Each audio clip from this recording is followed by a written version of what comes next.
German U-boat commanders couldn't see how close Allied depth charges were. They were blind, submerged beneath the Atlantic, encased in steel. They had no way to know if the next explosion would crush their hull or miss by 50 feet. The only warning came through sound. The distant rumble of destroyer propellers overhead. The splash of a depth charge hitting the water. Then silence, waiting, counting seconds. And then the shockwave hit. This is the story of underwater warfare, where visibility meant nothing, where technology determined survival, and where Allied sonar turned the hunter into the hunted. When a U-boat submerged, the commander lost his most important sense, vision. World War II U-boats were not true submarines. They were surface vessels designed to dive when necessary. The Type 7 U-boat, Germany's most common submarine, could reach a maximum depth of 750 feet. But at that depth, surrounded by steel and seawater, the crew operated in complete darkness regarding the world above. The periscope offered limited surface observation. At periscope depth, approximately 60 feet, the commander could scan the horizon for targets or threats. But the periscope showed only what broke the waterline. Ships, waves, the sky. It revealed nothing about what was happening directly above the submarine, or what was sinking toward them through the water column. When destroyers attacked, U-boats went deep. Standard evasion protocol called for diving to between 300 and 500 feet, well below periscope depth. At these depths, the submarine was completely cut off from visual information. No periscope, no direct observation, no way to see the enemy. The fundamental problem was simple. Depth charges detonated in the water, not on impact with the submarine. They were proximity weapons, designed to kill through hydraulic shock rather than direct contact.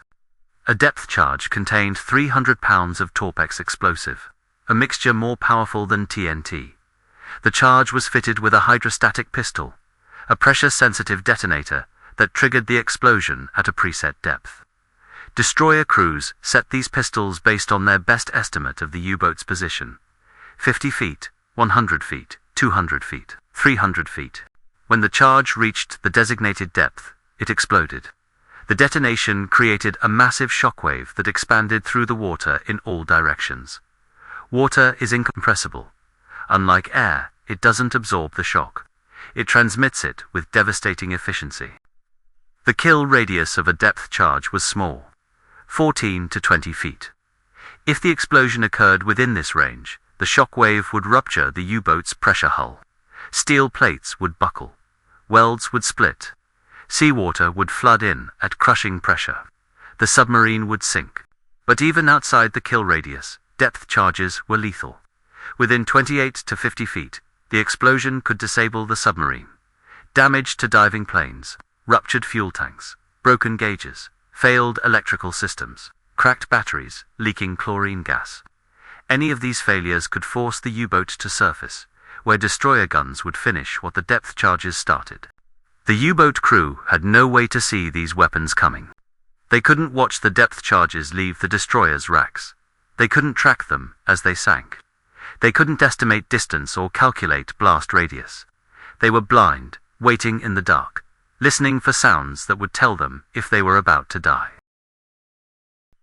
Without vision, U-boat crews relied on their remaining senses: hearing and touch, sound and shock.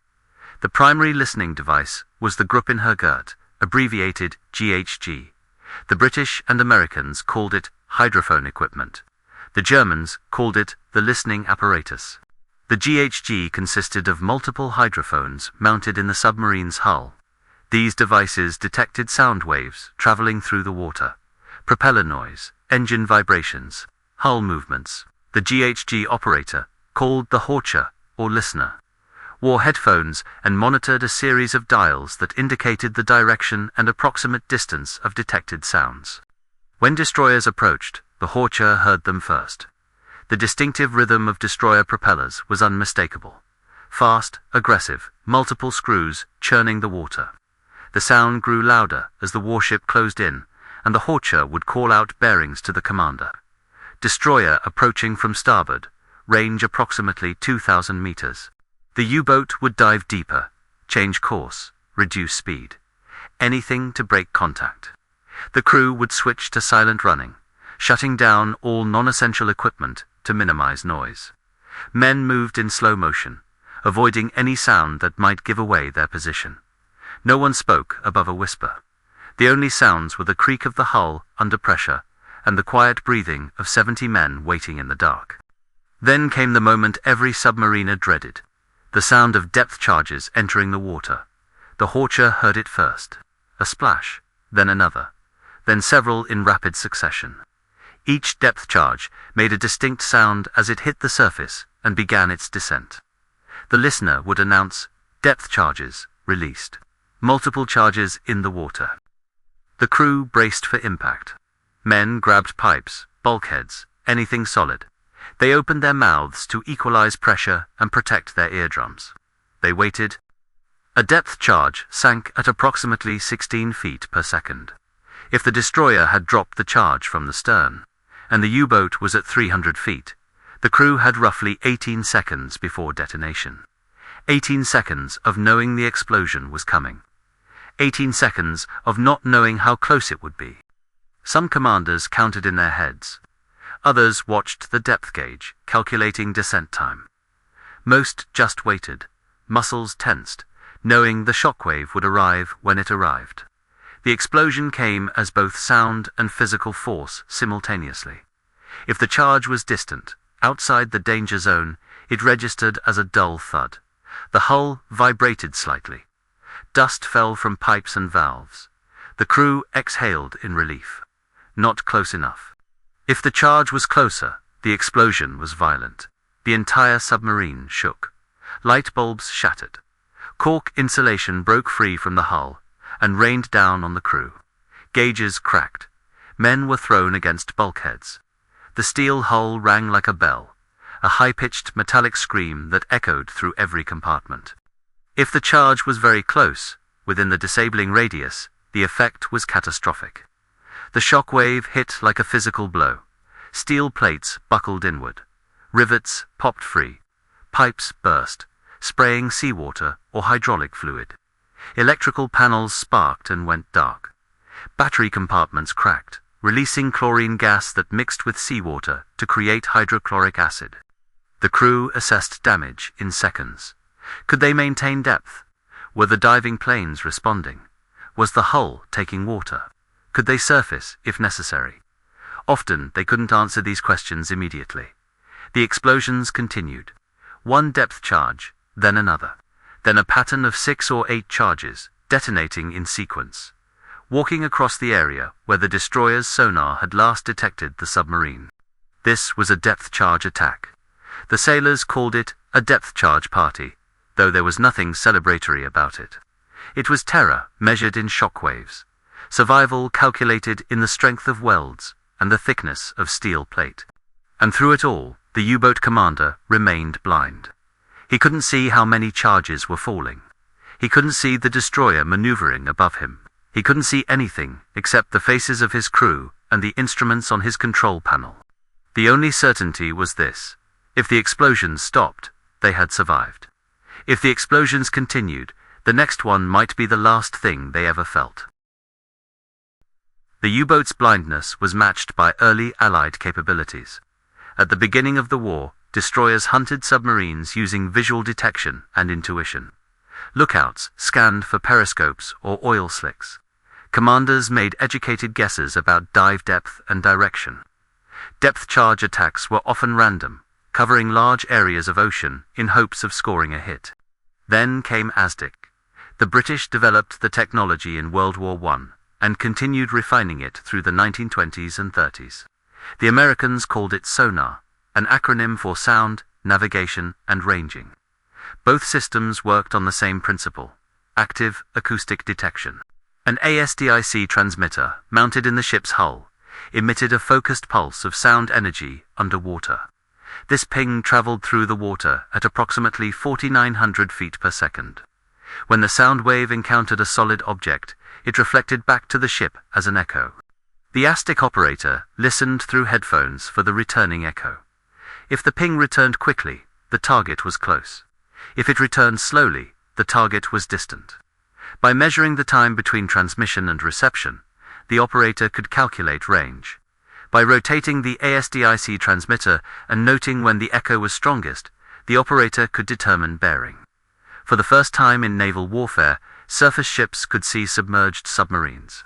The impact on U-boat operations was immediate and devastating. Submarines that had previously relied on invisibility underwater now faced an enemy that could track their every movement. U-boat commanders reported being pinged by ASDIC, hearing the distinctive tone of the sonar pulse reverberating through their hulls. They knew that every ping meant the enemy was getting more accurate data. Range, bearing, depth. British and American destroyer tactics evolved rapidly. Once Aztec made contact with a U-boat, the attacking ship would increase speed and close the distance. As the range decreased, the Aztec operator provided continuous updates. Contact bearing 270, range 1,000 yards. Range 800 yards. Range 600 yards. At approximately 400 yards, the destroyer would begin its attack run. Depth charges would be set to the estimated depth of the submarine.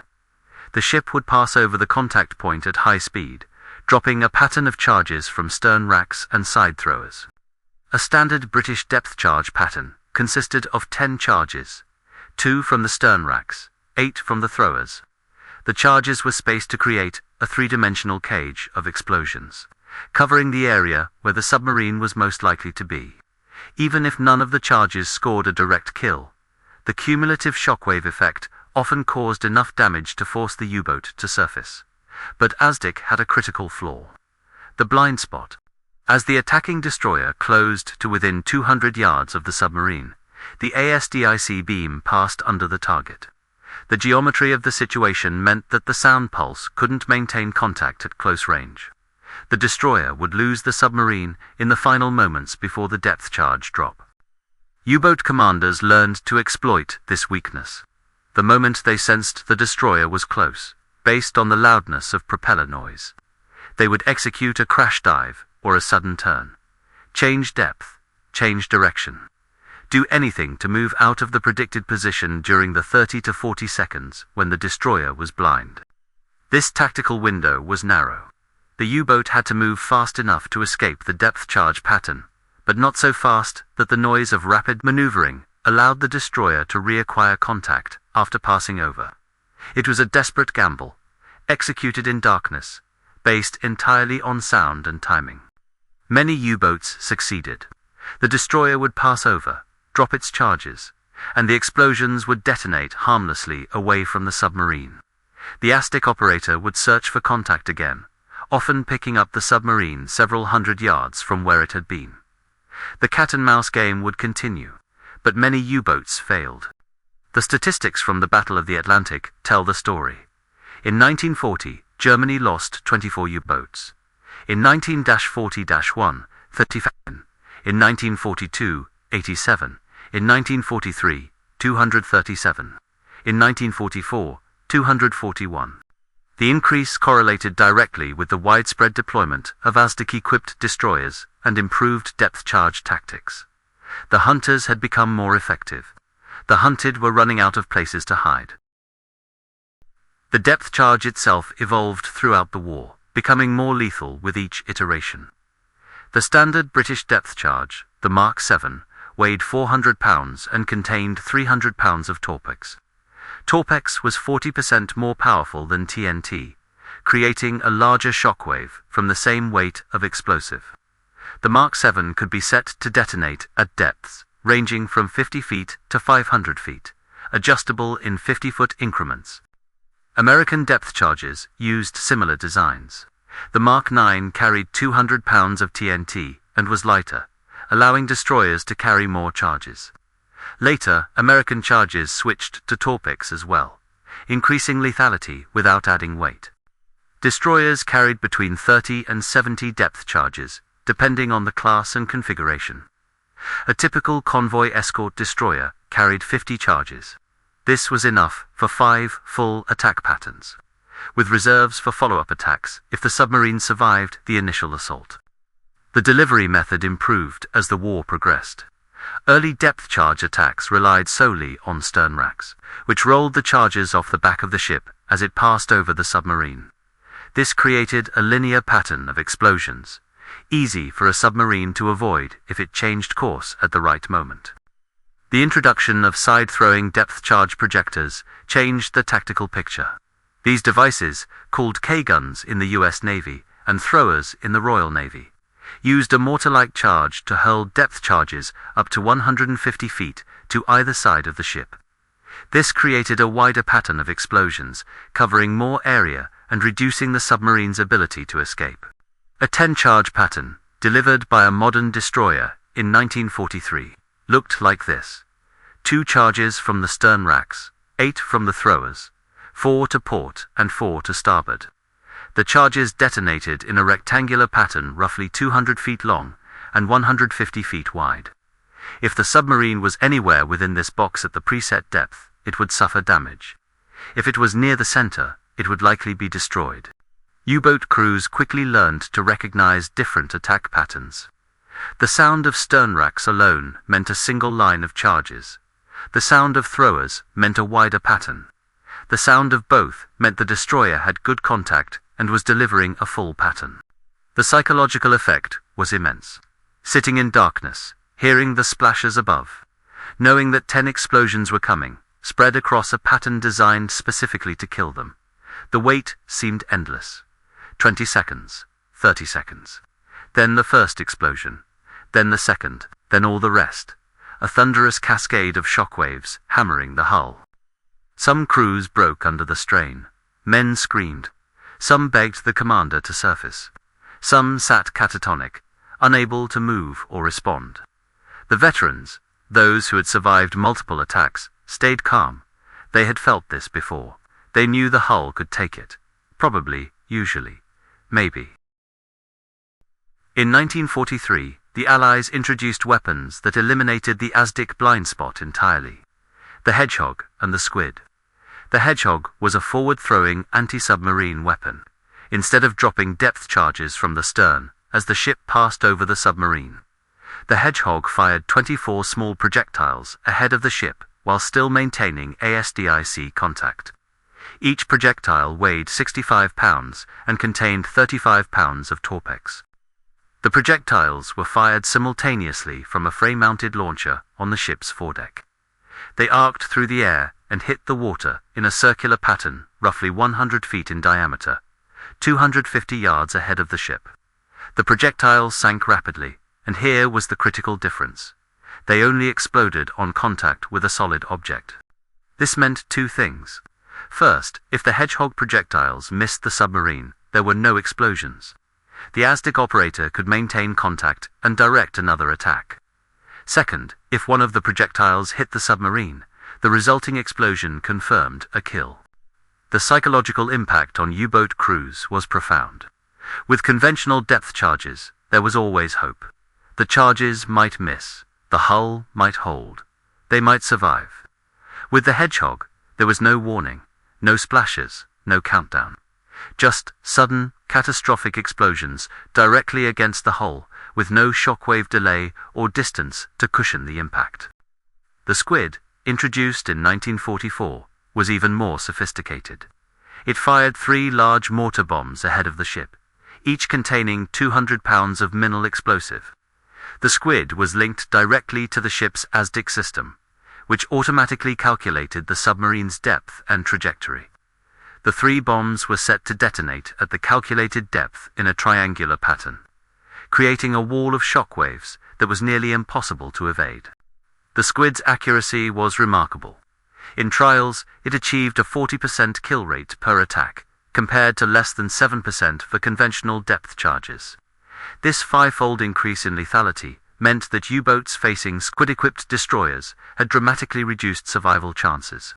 U-boat commanders had no effective counter to these weapons. The standard evasion tactics, changing depth and direction during the blind spot, no longer worked because there was no blind spot. The attacking ship maintained ASDIC contact throughout the attack, and the weapons struck before the submarine could maneuver.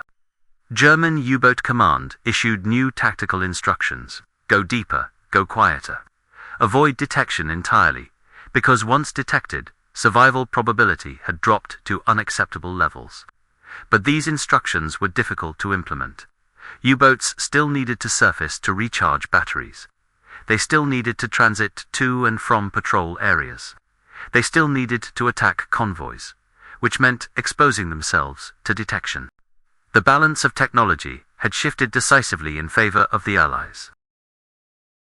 Veteran accounts from U-boat survivors provide detailed descriptions of what a depth-charge attack felt like from inside the submarine.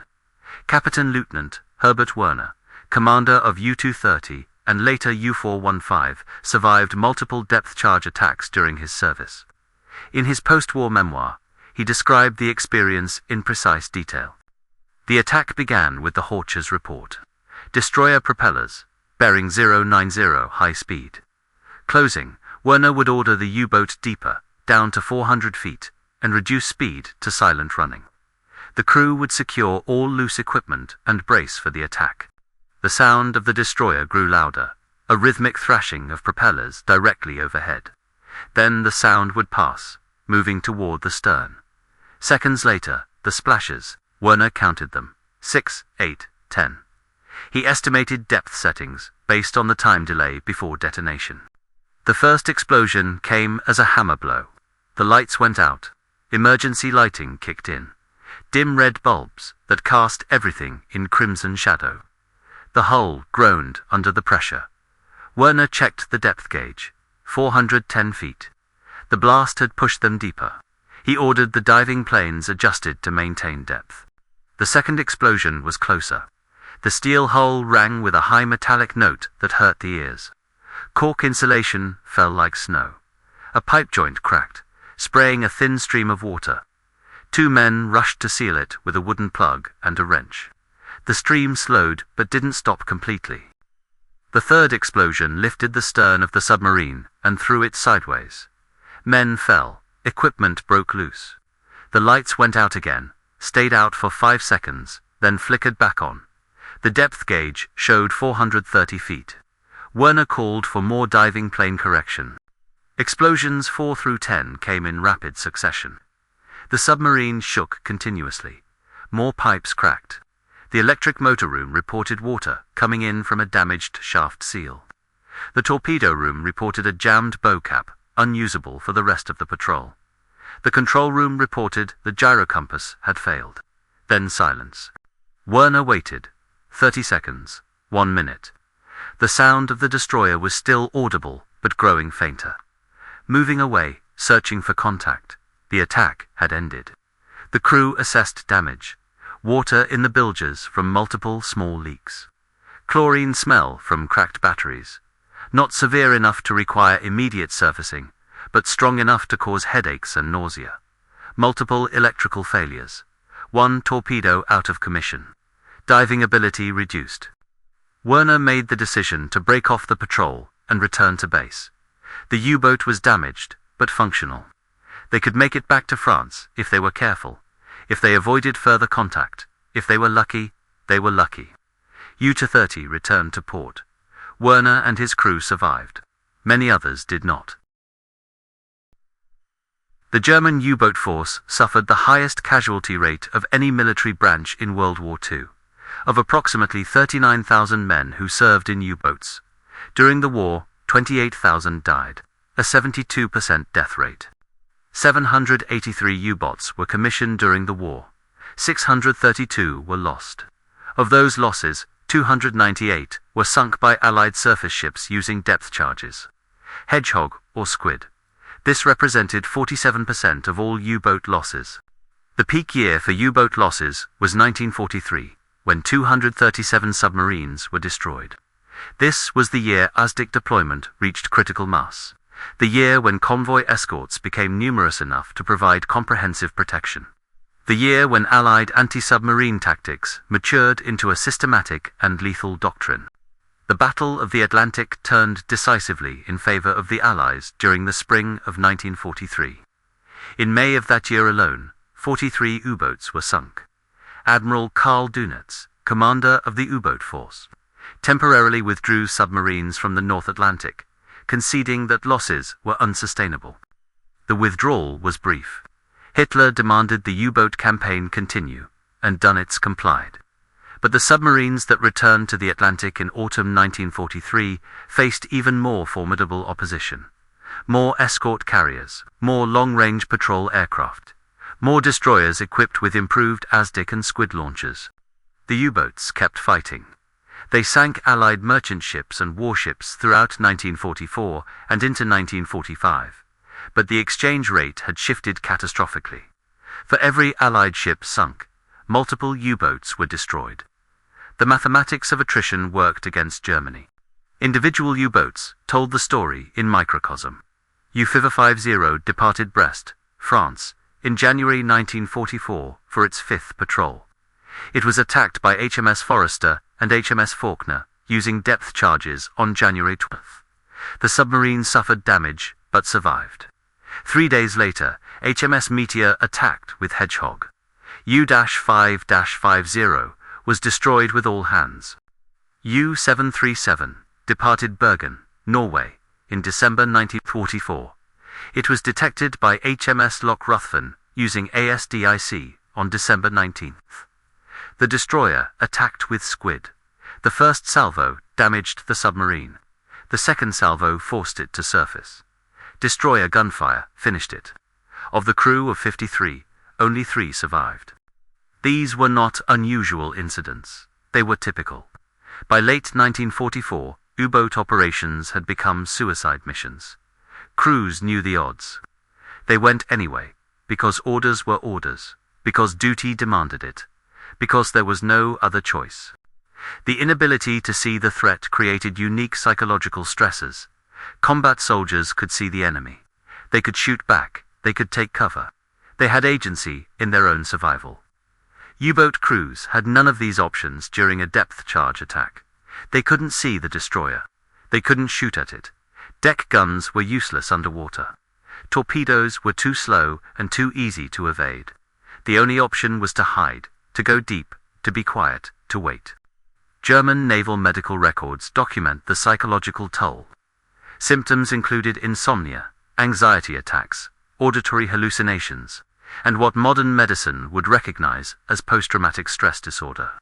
Crew members reported hearing explosions when there were none. They reported hearing destroyer propellers during rest periods in port. They reported nightmares of drowning, of being trapped in flooded compartments, of slow suffocation as the hull ruptured and water poured in. The German Navy had no effective treatment for these conditions. Psychological casualties were given short leave, then sent back to sea. Some refused. They were court-martialed for cowardice. Some were executed. The veterans who survived the war carried the trauma for decades. In interviews conducted in the 1980s and 90s, former U-boat crew members described the lasting impact. The sound of thunder would trigger panic attacks because thunder sounded like distant depth charges. Swimming in the ocean was impossible for some because the pressure of water brought back memories of pressure hull failure. Enclosed spaces became unbearable. One veteran, who asked not to be identified in the interview, described the moment he knew he couldn't return to submarine duty. His U-boat had survived a particularly severe depth charge attack, 9 hours of continuous assault by multiple destroyers. When they finally surfaced after dark and opened the hatches, he climbed to the bridge and refused to go back down. He stood on the deck, breathing air, watching stars, and couldn't make himself descend into the submarine again. He was transferred to surface ships. He survived the war. But he never stopped hearing those explosions. The depth charge campaign against U-boats established doctrines that remained relevant through the Cold War and into the modern era. Active sonar detection, pattern bombing with area effect weapons, coordinated hunter-killer groups combining aircraft and surface ships. Modern anti-submarine warfare evolved directly from World War II tactics. Nuclear submarines are harder to detect and can dive far deeper than U-boats, but the fundamental principles remain. Sonar is still the primary detection method. Acoustic homing, torpedoes, and depth charges are still used. The attacking force still tries to trap the submarine in a pattern of explosions. The psychological dimension persists as well. Submarine crews still operate in enclosed steel containers beneath the ocean, still rely on instruments and sound rather than vision, still face the knowledge that a single critical failure means death for the entire crew. The German U-boat experience serves as a case study in the limits of human endurance under technological disadvantage. When Allied sonar and depth-charged tactics reached maturity, individual courage and tactical skill became insufficient. The crews fought on because they were ordered to, but the outcome was predetermined by industrial capacity and technological superiority. By war's end, the U-boat force had been systematically destroyed. Of the approximately 1,300 U-boat commanders who served during the war, 490 died in action.